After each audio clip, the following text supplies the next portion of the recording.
अस्सलाम वालेकुम जी, आप देख रहे हैं पाकिस्तान अपडेट्स और मैं हूं आपका होस्ट राना आफ्ताब। नाज़रीन, आज के प्रोग्राम में मेरे साथ जो शख्सियत मौजूद है इनका नाम है मुस्तफ़ा अली। ये वो पर्सनैलिटी हैं, ये वो स्पेशल पर्सन है जिन्होंने बैनुल अक़वामी सतह पे जाके पाकिस्तान के लिए गोल्ड मेडल अचीव किया वेट लिफ्टिंग में। आइए हम इनसे बात करते हैं और जानते हैं कि पाकिस्तान के लिए गोल्ड मेडल अचीव करने वाले वो हीरो इस वक्त किस कंडीशन में है। आइए हम इनसे बात करते हैं। अस्सलाम वालेकुम जी वालेकुम अस्सलाम। किसी भी डिसेबिलिटी के साथ जब आप अपने मुल्क का नाम रोशन करते हैं तो बदकिस्मती से हमारे मुल्क के अंदर जो है वो चीज़ नहीं होती कि जो एक आम पर्सन को दी जाती है। और हमारे जैसे जितने भी प्लेयर्स हैं वो दर बदर रहते हैं। मेरे कुछ और दोस्त हैं जो गोल्ड मेडलिस्ट हैं जी। एक टोक्यो से गोल्ड मेडलिस्ट है, टोक्यो गेम से। वो आज 3 माह से अपना रिक्शा खराब है, वो उसको ठीक नहीं करवा सका। इस कदर बोला आपका, ठीक है, मैंने कई मरतबा उसको खींचने की कोशिश की है कि मेरे साथ चलो, हम अपने अरबाब इख्तियार के पास जाते, शायद वो हमारी सुने जी। लेकिन दिल बर्दाश्ता हम इतने हो जाते हैं कि एंड पर क्या होगा, वो भी खुदकुशी करके बैठ जाएंगे। किसी को क्या फ़र्क पड़ेगा, कोई न्यूज़ फैलेगी फिर लोगों को। लेकिन हकीकत यही है, इस तरह वो मिसाल देते हैं ना कि पाकिस्तान एक वाहिद मुल्क है जहाँ पर वो मिसाल सच साबित होती है और वो सच ही चलती है यहाँ पर कि हाथी जिंदा लाख का, मरा 1.25 लाख का। क्योंकि जो जिंदा होगा पाकिस्तान के अंदर उसकी कदर नहीं होगी। कदर उसकी ही होगी जो क्रिकेटर होगा, या उसकी होगी कि जिसके नाम के पीछे अपने मकासद होंगे और उसको चेंज करने के लिए जो है पूरी कौम को उसके पीछे लगाया जाएगा। लेकिन जो और दूसरे प्लेयर्स होंगे जो पाकिस्तान का नाम रोशन कर रहे होंगे उनको कभी नहीं पूछा जाएगा। अच्छा सर, मुझे बताइएगा, आज से कितना अरसा पहले आपके दिल में शौक पैदा हुआ स्पोर्ट्स की फील्ड में आने का? ये स्पोर्ट्स की फील्ड में आने का ये बचपन से शौक था। और किससे? 2001 में पहली दफ़ा पाकिस्तान का नेशनल चैंपियन बना जी। और 2001 से लेकर 2022 तक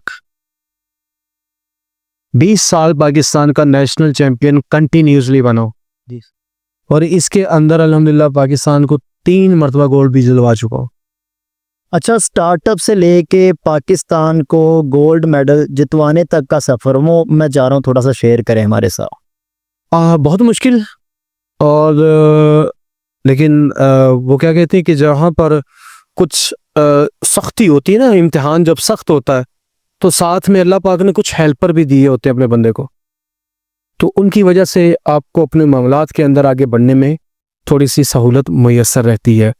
हाँ, तलखी इस सेंस के ऊपर आप कह सकते हैं क्योंकि मजदूरी के अंदर इस माशरे के अंदर सर्वाइव करना बहुत मुश्किल है। लोग मजाक उड़ाते हैं, तरह तरह के नाम डाल दिए जाते हैं, कुटिंग होती है। फिर अगर आप खुदा ना खास्ता अपने हुक्मरानों के हत्थे चढ़ गए तो फिर आप दर बदर ठोकरे खाते फिरेंगे, कोई आपकी नहीं सुनेगा। अंदर मौजूद होंगे लेकिन कहा जाता है कि अंदर कोई नहीं है। ठीक क्यों? क्योंकि बाहर एक स्पेशल पर्सन खड़ा है। ये फर्क हमने इतना पैदा कर दिया। हम अपने एक जो साल के अंदर जो है वो एक दिन मनाया जाता है, वर्ल्ड डिसेबिलिटी डे, 3 दिसंबर को।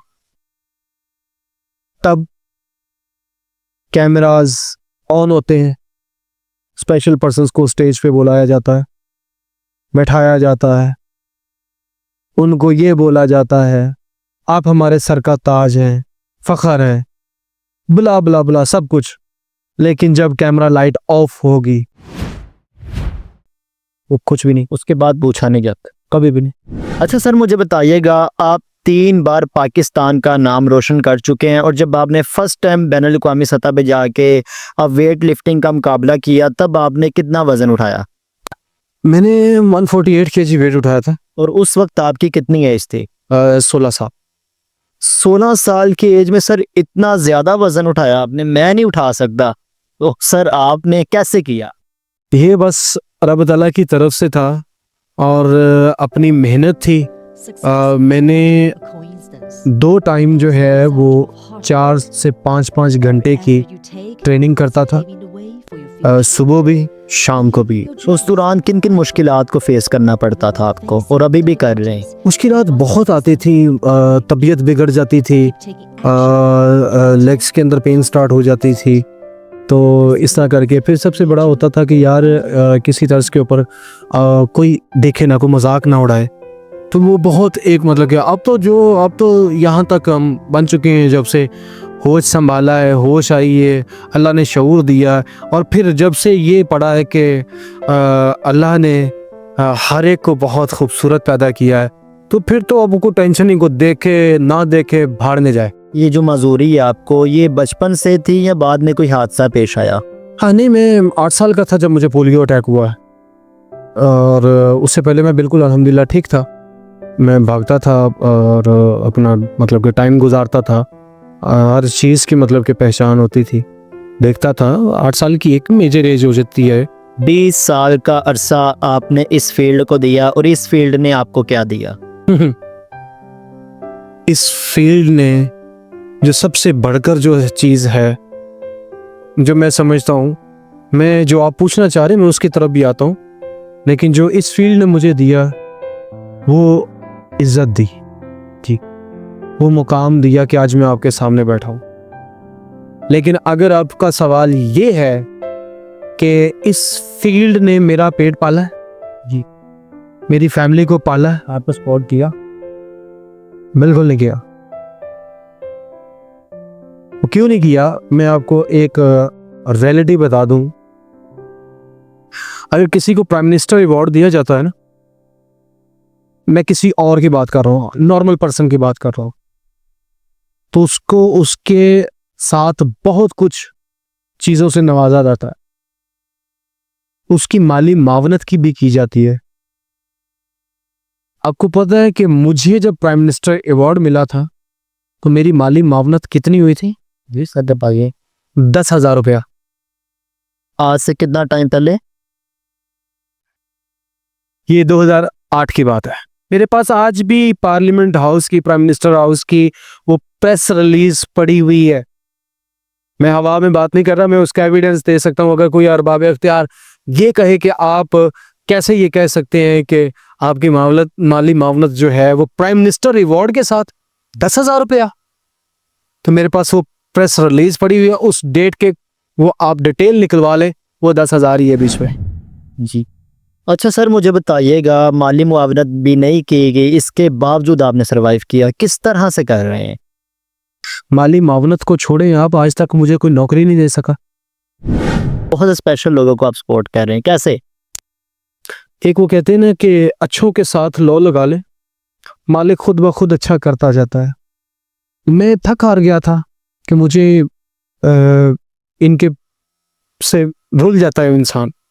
जैसे वो कहते हैं ना कि अदालतों के अंदर, थाना कचहरी के अंदर इंसान रुल जाता है, वैसे ही आप अपना हक हासिल करने के लिए जो है, अपने राइट्स के ऊपर जो चलने के लिए जो है, बिकॉज यहाँ पर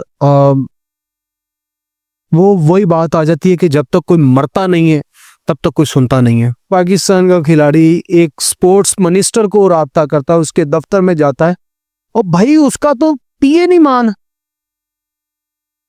वो पीए नहीं मान, वो कहते हैं अच्छा गोल्ड मेडलिस्ट भाईजान होंगे, ठीक है आपने मिनिस्टर साहब से मिलना है ना, तो फला दिन आइएगा और फोन कर कर आइएगा। अच्छा जी, फोन करें, सॉरी अवेलेबल नहीं है। ओ भाई, 1 हफ्ता अवेलेबल नहीं होंगे, 10 दिन अवेलेबल नहीं होंगे, 2 दिन अवेलेबल नहीं होंगे, 6-6 7-7 माह अवेलेबल नहीं है। वो मुश्किल है। जब वोट लेते हैं तो दर पे आके आप हाथ फैलाते हैं, और जब सीटों पर बैठ जाते हैं तो गर्दन में सरिया। और जो अपने पर्सनल जो होते हैं, जानने वाले क्लोज जो होते हैं, उनको नवाजा जाता है इस मुल्क के अंदर। चीफ मिनिस्टर मरियम नवाज साहबा, जो कि इस वक्त बहुत मुतहरक हैं, स्पेशल पर्सन्स के लिए भी बहुत सी एक्टिविटीज़ कर रही हैं, उनसे क्या कहना चाहेंगे? मेरी दिली ख्वाहिश है कि मैं उनसे मुलाकात करूं, वो मुझे बुलाएं।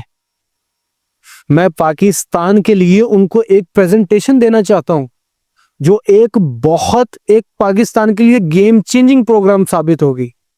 और मैं क्यों चाहता हूं उनसे मिलना, क्योंकि पाकिस्तान के अंदर अगर किसी ने फर्स्ट टाइम मेरे मेडल की कदर की, मेरे ग्रीन कलर की कदर की, तो वो और कोई नहीं था, वो मैडम कलसूम नवाज थी।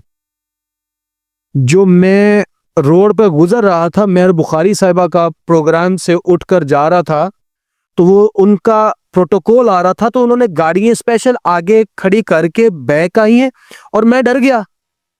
तो वो मैंने कहा पता नहीं, तो एक सेक्रेटरी साहब उतर के उन्होंने कहा जी मैडम बुला रही हैं। तो मैंने कहा भाई मैं माजरत के साथ मैं रोड पे पीछे हट जाता हूँ, आप लोग गुजर जाएं। तो उन्होंने कहा बेटा परेशान नहीं होना, आपको पता है कि आपको कौन बुला रही है? तो मैंने कहा जी मुझे नहीं पता। उन्होंने कहा मैं कलसूम नवाज साहिबा का नाम सुना है। मैंने कहा अच्छा मियां नवाज शरीफ साहिब की वाइफ? उन्होंने कहा जी बिल्कुल वही। जब ये सुना ना तो मैं फौरन उनके पास चले गया। उन्होंने मुझे अपने साथ गाड़ी में बिठाया। फिर उन्होंने मुझे कहा कि बेटा मैं देख रही थी कि आपने पाकिस्तान का कलर पहना हुआ है, तो आपने क्या करते हैं आप? जब मैंने उनको बताया तो इतना उन्होंने मेरा उस टाइम पे माथा चूमा था। और आप उस वक्त भी बाइक पे थे? नहीं, मैं पैदल चल रहा था। ये जब मैं फर्स्ट कंपटीशन विन किया था उस टाइम की बात है। और फिर उन्होंने जो कुछ उनके बैग में था वो उन्होंने एज अ इनाम मुझे दिया। और मैं उस टाइम पे, और मैं इसीलिए चाहता हूं जी कि हम उनके पास बैठें, उनको बताएं कि मैम हम वही हैं, आप हमें आगे आने का मौका तो दें। हम वो कुछ करके दिखाएंगे कि इंशाअल्लाह ताला रहती दुनिया तक पाकिस्तान का नाम आगे रहेगा। जी सर, बेहद शुक्रिया आपके कीमती टाइम का। सो नाज़रीन कराम, आज के प्रोग्राम में हमारे साथ मुल्क पाकिस्तान के वो हीरो मौजूद थे जिन्होंने अपनी माजूरी को अपनी मजबूरी नहीं बनाया, बल्कि बैनुल-अक़वामी सतह पे जाके पाकिस्तान का एक बार नहीं, दो बार नहीं, बल्कि 3 बार जाके नाम रोशन कर चुके हैं और पाकिस्तान के लिए गोल्ड मेडल अचीव कर चुके हैं और अभी भी करना चाहते हैं। इनका कहना है कि मुझे किसी इदारे की जानिब से, किसी हुकूमती इदारे की जानिब से कोई सपोर्ट नहीं, अगर मुझे सपोर्ट किया जाए तो मैं पाकिस्तान का नाम फिर रोशन कर सकता हूँ। और मरियम नवाज साहिबा से मिलने की ख्वाहिश रखते हैं। इनका कहना है कि अगर मेरी मुलाकात मरियम नवाज साहिबा से होती तो मैं एक पाकिस्तान के लिए प्रेजेंटेशन उनको पेश करूँगा। इसी के साथ प्रोग्राम होस्ट राना आफ्ताब को दें इजाज़त।